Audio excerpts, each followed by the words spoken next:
Hello friends, welcome to our channel. আজি ভিডিওটোত দেখুৱাম কিদৰে মাইক্ৰ'ছফ্ট ৱৰ্ডত সেকেন্ড পেজৰ পৰা পেজ নাম্বাৰিং ষ্টাৰ্ট কৰিব পাৰি। ফাৰ্ষ্ট ষ্টেপটো হৈছে ইনচাৰ্টত গ'লো, ইনচাৰ্টত গৈ পেজ নাম্বাৰ ইয়াৰ যিকোনো এটা অপচন আমি সিলেক্ট কৰিলোঁ। এতিয়া সেকেন্ড ষ্টেপটো হৈছে পেজ ফাৰ্ষ্ট পেজ আৰু সেকেন্ড পেজৰ মাজত পেজ ব্ৰেক কৰিব লাগিব।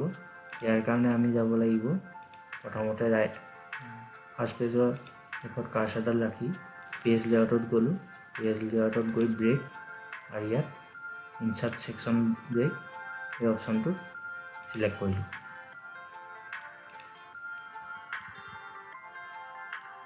এতিয়া আমি হেডাৰ সেকশনত ডাবল ক্লিক কৰিলোঁ, ডাবল ক্লিক কৰি প্ৰথম পেজটোৰ লগত ইয়াৰ ডিসকণ্টিনিউ কৰিবৰ কাৰণে লিংক টু প্ৰিভিয়াছ এই অপচনটো ডিসলেক্ট কৰিলোঁ আৰু এইটো ডিসলেক্ট কৰিলে ইয়াৰ পৰা এই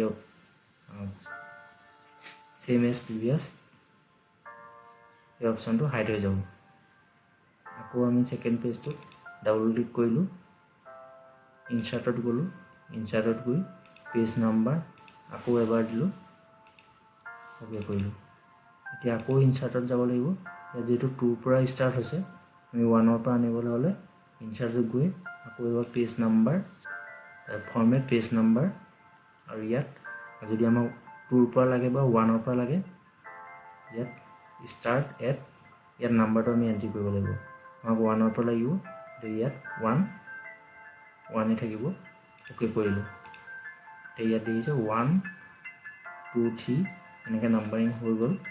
এতিয়া ফাৰ্ষ্ট পেজটোত এইটো আমাৰ কোনো নাম্বাৰিং নালাগে, সেইকাৰণে আমি 1টো ডিলিট কৰি দিলোঁ আৰু এনেকৈ পেজ সেকেন্ড পেজৰ পৰা পেজ নাম্বাৰিং হৈ যায়। ফ্ৰেণ্ডছ, আশা কৰোঁ ভিডিঅ'টো আপোনালোকৰ সহায়ক হ'ব। ফ্ৰেণ্ডছ, ভিডিঅ'টো লাইক আৰু শ্বেয়াৰ কৰিবলৈ নাপাহৰিব। ধন্যবাদ।